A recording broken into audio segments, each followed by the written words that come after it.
Bible Story Time for little ones in Christ.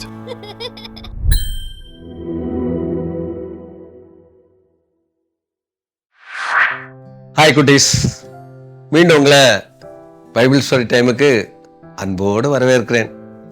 போன வாரம் நம்ம பார்த்தோம்ல, இஸ்ரவேல் மக்கள் மீதியானியர்களிலிருந்து எப்படி காப்பாற்றப்பட்டாங்க அப்படின்னு பார்த்தோம். இந்த வாரம் நம்ம யாரை பற்றி பார்க்க போறோம்னா, மனோவா குடும்பத்தை பற்றி, மனோவா குடும்பத்தில் என்ன நடந்ததுன்னு சொல்லி நம்ம பார்க்க போறோம். இஸ்ரவேல் மக்கள் மீண்டும் மீண்டும் பாவம் செஞ்சுட்டே இருந்தாங்க. இதனால ஏசப்பா 40 வருஷம் இந்த இஸ்ரவேல் மக்களை பெலிஸ்தர் கையில ஒப்பு கொடுத்திருந்தாங்க. அப்ப தான் வம்சத்துல மனோவா அப்படிங்கிற ஒரு மனுஷன் இருந்தான். அவங்களுக்கு குழந்தையே இல்லை. குழந்தை இல்லைன்னா எவ்வளவு கஷ்டமா இருக்கும் இல்லை தம்பி தங்கச்சி? இப்போ நீங்கள் வீட்டில் இருக்கிறதுனால அம்மா அப்பா விட்ட ஜாலியாக விளையாடுறீங்க, ஐஸ்கிரீம் வாங்கி கேட்குறீங்க, சைக்கிளில் விளையாடுறீங்க, ஸ்கூல் போகிறீங்க, பார்க் போகிறீங்க, ரொம்ப சந்தோஷமாக இருக்கிறீங்கல்ல. அப்போ ஒரு வீட்டில் குழந்தை இல்லைன்னா அவங்களுக்கு ரொம்ப கஷ்டமாக இருக்கும் இல்லை? அதனால இந்த மனோவாவும் அவனுடைய ஒய்ஃபை என்ன பண்ணாங்கன்னா, ஏசப்பாட்ட போய் நீண்ட நாள் ஜெபம் பண்ணாங்க.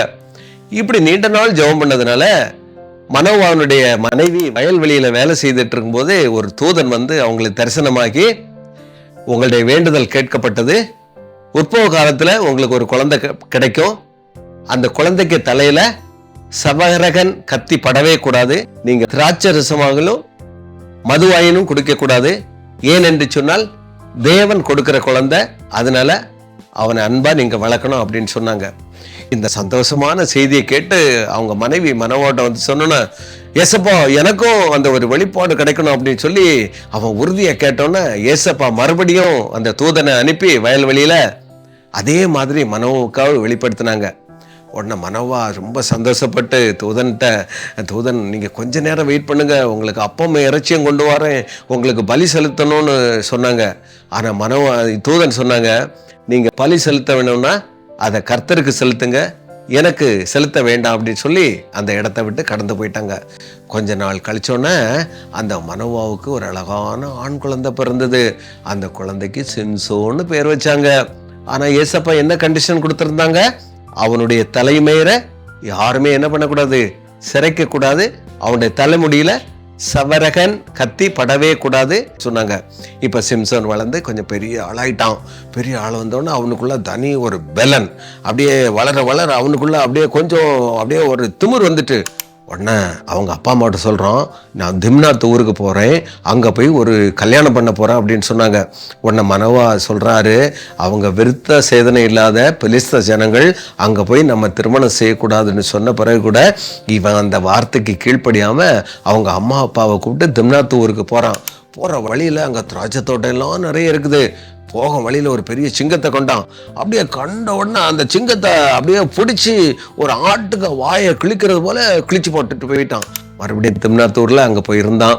கொஞ்ச நாள் போய் ஒன்னொன்னே அவங்க அந்த திம்னாத்தூரில் இவன் கேட்ட பொண்ணு வீட்டில் சொன்னாங்க, கொஞ்ச நாள் கழிச்சு தான் நாங்கள் இவனுக்கு திருமணம் செய்து கொடுப்போம் அப்படின்னு சொன்னோன்னே அவன் மறுபடியும் திரும்பி அந்த திராட்சை தோட்டம் வழியாக வரும்போது அந்த சிங்கத்துக்கு உடம்புல இருந்து தேனை எடுத்து அவனும் சாப்பிட்டு அவங்க அம்மா அப்பாவுக்கு கொடுத்தாங்க. பாரு, செத்த உடம்புலேருந்து நம்ம என்ன பண்ணக்கூடாது, தேனை எடுத்து சாப்பிட்டா அது தீட்டுன்னு சொல்லுவாங்க.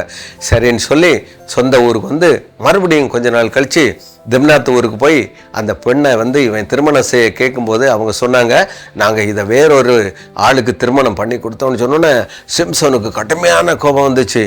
பாரு, நான் நேசித்த பொண்ணை எனக்கு தரல அப்படின்னு சொல்லி அவனுடைய பலத்தினால 300 நரிகளை பிடிச்சி வாளோட வாளுக்கிட்டான். தம்பி தங்கச்சி கொஞ்சம் யோசித்து பாரு, நம்ம ஒரு நரியே பிடிக்க முடியாது. சிம்சன் எத்தனை நரி பிடிச்சிட்டான்? 300 நரியை பிடிச்சி அப்படியே வாளோட வாளு கட்டி அதுக்கு வாலில் தீபந்தத்தை கொளுத்தி பெலிஸ்தருக்கு கோதுமை தோட்டத்துக்குள்ள அனுப்பி அத்தனை கோதுமை தோட்டத்தையும் அழிச்சிட்டான். இதனால பெலிஸ்தருக்கு பயங்கர கோபம் வந்துச்சு. இவரை எப்படியாவது பிடிக்கணும்னு சொல்லி பிடிச்சி ஒரு பெரிய புது கயர்னால பிடிச்சி கட்டினாங்க. ஆனா அந்த சிம்சன் கர்த்தருடைய பலத்தினால அந்த கயரை அப்படியே சுக்குன்னு ஒரு ஆர்த்தி எரிஞ்சிட்டு அவனுக்கு இன்னும் அந்த கோபம் தீரல. உடனே பக்கத்தில் இருந்த ஒரு பச்சை அந்த கழுதையினுடைய தாடை எலும்பு எடுத்து 1000 பேரை கொண்டு போட்டான் பாங்க.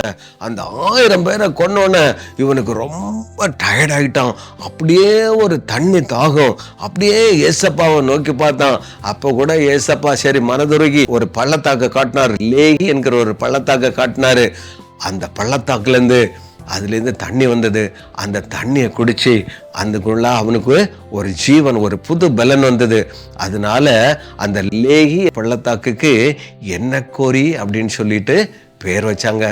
தம்பி தங்கச்சி பாரு, அந்த மனோவாவுக்கு குழந்தை இல்லை, ஏசப்பா அற்புதமாக ஒரு குழந்தைய கொடுத்தாங்க. ஆனால் அவன் ஏசப்பாவுக்கு கீழ்ப்படியாமல் அவனுடைய பலத்தினால ஒரு துணிகரமான பாவத்தை செஞ்சான். இது சரியா? தப்பு இல்லை தம்பி தங்கச்சி, நம்ம அப்படி செய்ய மாட்டோம், நல்ல பிள்ளைங்க. சரி தம்பி தங்கச்சி, இந்த நாளுக்குரிய வேத வசனத்தை கற்றுக்கொள்வோமா? யாரை சேவிப்பீர்கள் என்று இன்று தெரிந்து கொள்ளுங்கள். யோசுவா 24:15. மீண்டும் ஒரு முறை சொல்வோமா? யாரை சேவிப்பீர்கள் என்று இன்று தெரிந்து கொள்ளுங்கள். யோசுவா 24:15. ஜெபம் பண்ணலாமா குட்டீஸ்? கண்ணை மூடுங்க, கை கூப்புங்க. அன்புள்ள இயேசப்பா, குழந்தை இல்லாத நேரத்தில் மனோவாவுக்கு குழந்தை கொடுத்தீங்க. ஆனால் அவன் வளர்ந்து பெரியவளாகி உமக்கு கீழ்ப்படியாமல் பாவம் செய்தான். நாங்கள் எங்கள் வாழ்க்கையிலே எந்த பாவம் செய்யாமல் பரிசுத்தமாய் வாழ உதவி செய்யுங்க. ஏசப்பா மூலம் ஜெபம் கேளும் எங்கள் நல்ல பிதாவே, ஆமேன். என்ன குட்டீஸ், மீண்டும் வேறொரு கதையுடன் அடுத்த வாரம் உங்களை சந்திக்கிறேன். பாய்.